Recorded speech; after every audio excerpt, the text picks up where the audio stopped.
Hôm nay em chiên cá nha, rất là giòn ngon đẹp đây.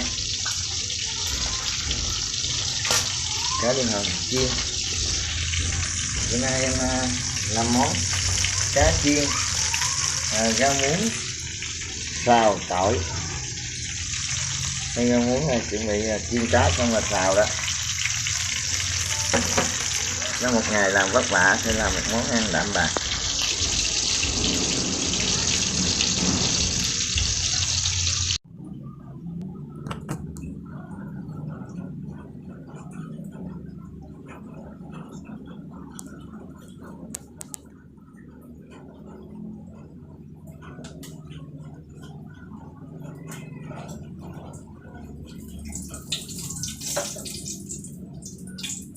Giờ là xào rau muống thôi.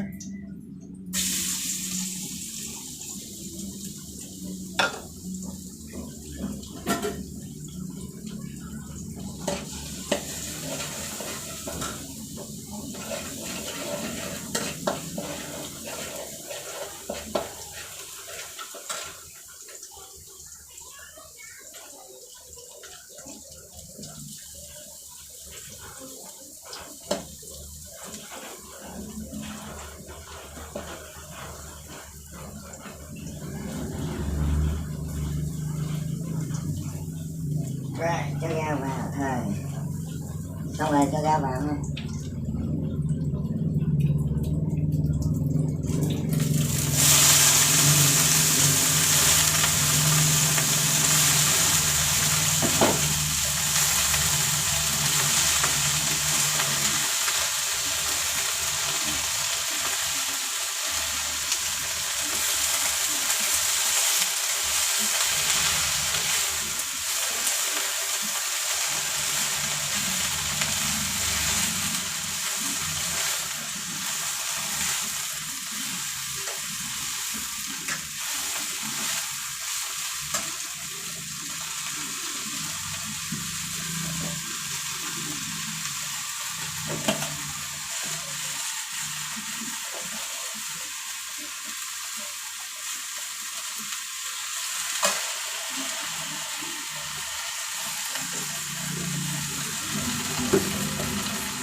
Rất là xanh ha.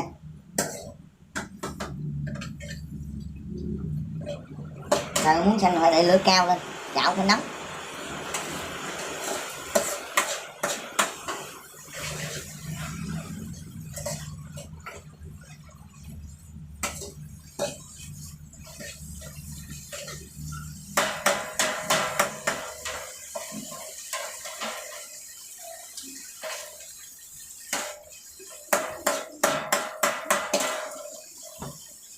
Tắt lửa. Tiêu rồi.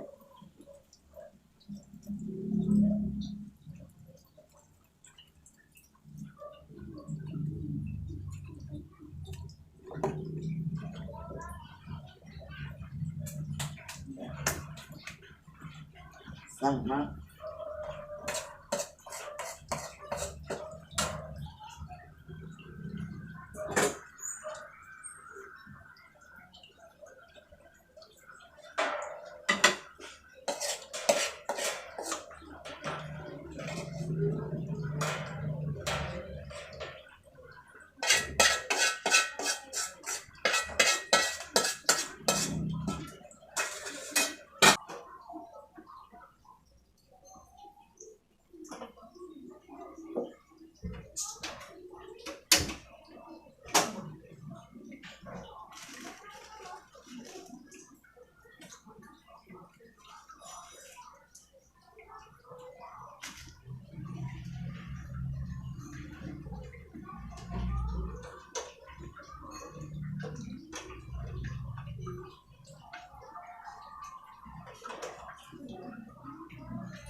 Bữa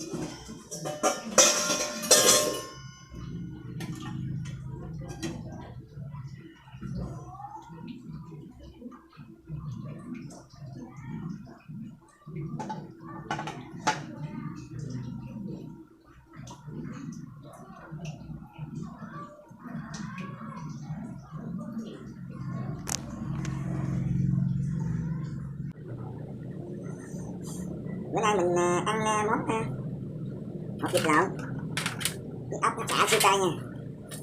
Ngon luôn. Có anh chị nào ăn nha. Mưa nhà buồn quá, ăn mấy món này cho ấm. Hột vịt ăn xả xui.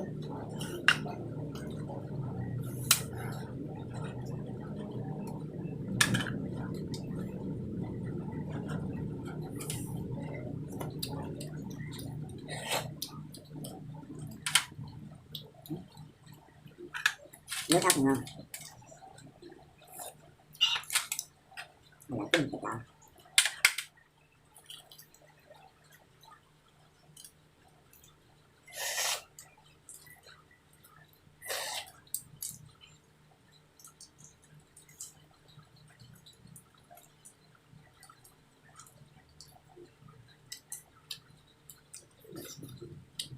Con gì ăn?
Ngon.